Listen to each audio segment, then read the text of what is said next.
What's going on with all my billionaires out there? This the guy, Hoods Billionaire. Welcome to Hoods Billionaire TV. Big favor, big abundance.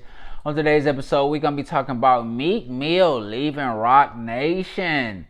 Let's talk about it. Reportedly, Meek Mill, after being with Roc Nation since 2013, Roc Nation's management company has decided to part ways with Roc Nation.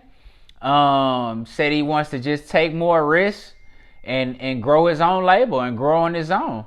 Now we know there's been some rumblings with Meek in the past in regards to label situations. He's definitely spoken his mind about, the labels not doing right by him and him making labels a lot of money and him not receiving the proper share of the profits as he feels like he should, which he is entitled to, and I definitely understand.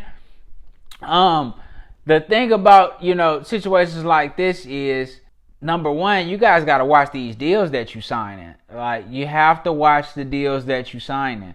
That's definitely why it's always important to run your bag up and create the leverage to have better negotiation terms. You see what I'm saying? That's always important. I see too many artists complaining about the deals that they sign, and it's like, nobody's going to give you anything for free.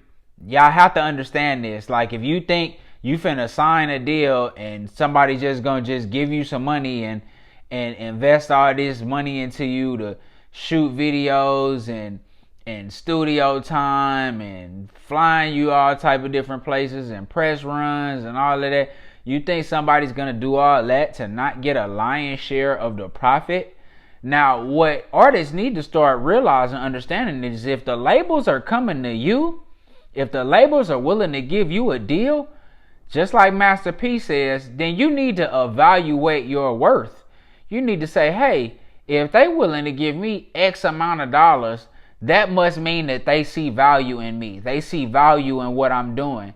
And if I can just double down on what I'm doing and continue to invest in myself and what I'm doing, I'm either I can create my own independent label that can be self-sustaining, which plenty of artists do. Look at Coach K, or look at P, with QC, look at Sauce Walker, shout out Sauce Walker, and TSF. It's a lot of independent labels out here that, they win, but it took the shout out to Dolph, transition the piece to Dolph.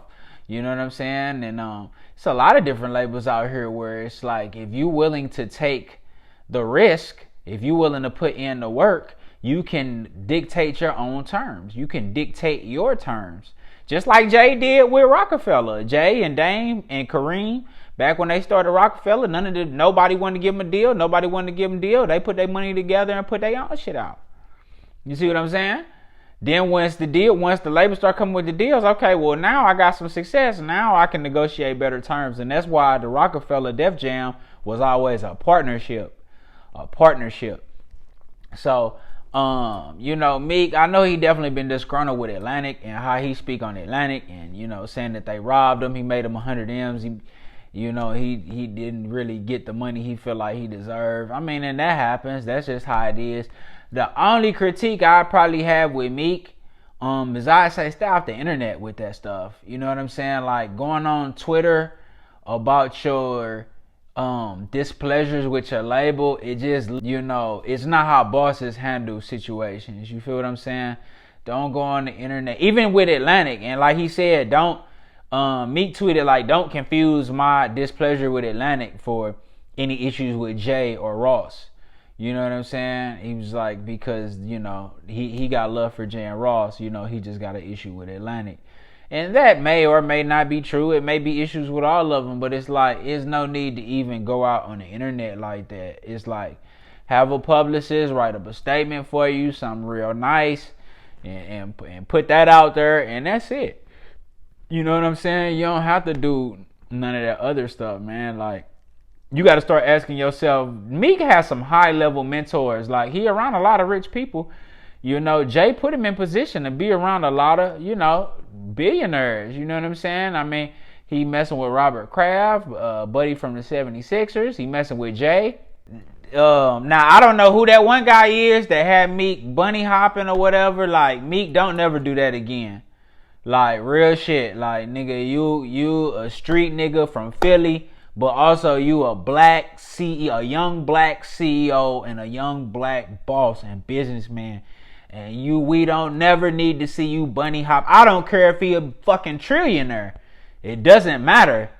You know what I'm saying? It doesn't matter, bro. You not finna, don't bunny hop for nobody on camera, bro. Like, you know what I'm saying? It's just about respecting yourself, bro. Like, that's just not the way to go. You know what I'm saying? But other than that, you know what I'm saying? It's like, do you think that they will go on Twitter? Do you think Jay will go on Twitter and air out his displeasures? And he done had problems with all type of different problems. You think he going on Twitter to address some shit? This man been on the elevator with his wife and his sister-in-law getting into a physical altercation. You didn't see him go on Twitter and address nothing? Because that's not what bosses do. A boss not going to address no bullshit. You're not supposed to. It brings you down. You know what I'm saying? Your overall image down. So I would just tell him, man, stay off the internet with that shit. Like, that's what lawyers are for. You know what I'm saying? That's, you negotiate it out. Figure it out. If y'all can't figure it out, man, y'all part ways amicably, bro. And keep going. But, you know what I'm saying? Stay off that internet, man. Letting everybody know your business and what's going on with you and what's going on with the label and your displeasures and blah. You got to understand, there's a lot of people that want to see you fail. You know what I'm saying? They want to see Meek fail. They want to see you fail, Meek. So it's like, why even give them that? You know what I'm saying? Why even give them that? Why even give them that energy so they can see you? You know what I'm saying? So watch them deals that you signing. You know what I mean? Stay off the internet. That'd be number 2. And just respect yourself and who you are, the guy that you are, bro. I don't care if Robert Kraft say, man, run across the street naked. I don't care if the guy who had you bunny hopping make you bunny. It's like, bro, that can't even be a part of the bet. You know what I'm saying? For something like that. For some tennis, I'm not playing no tennis, no way. Like, I'm not betting nothing on it. I'm not good at it. Nigga, let's play basketball. Let's box. You know what I'm saying? That's what I would have told him. Tennis ain't my strong suit, but we can box, though. I got some gear in the car. You know what I'm saying? And loser has to buy the winner dinner. That's how you do that. You know what I'm saying? Like, you got to assert your strengths, bro. You know what I'm saying? And a billionaire, he either going to accept you or he not. It is what it is. You know what I'm saying? But that's all I got about that, man. Hopefully everything work out for Meek, man. He want to take his Dream Chaser label to the next level. And, hey, I'm praying it blow. I'm praying it work out for him, man. You know what I'm saying? So, y'all let me know what y'all think in the comments, man. Y'all think Meek should be going on the internet with his displeasures about his label, or y'all think he should probably have a publicist handle it and go about it that way? Y'all let me know in the comments. It's the guy HOODZBILLIONAIRE. Don't forget to like, share, subscribe. Like, share, subscribe. This the guy HOODZBILLIONAIRE. Big favor, big abundance. I'm gone.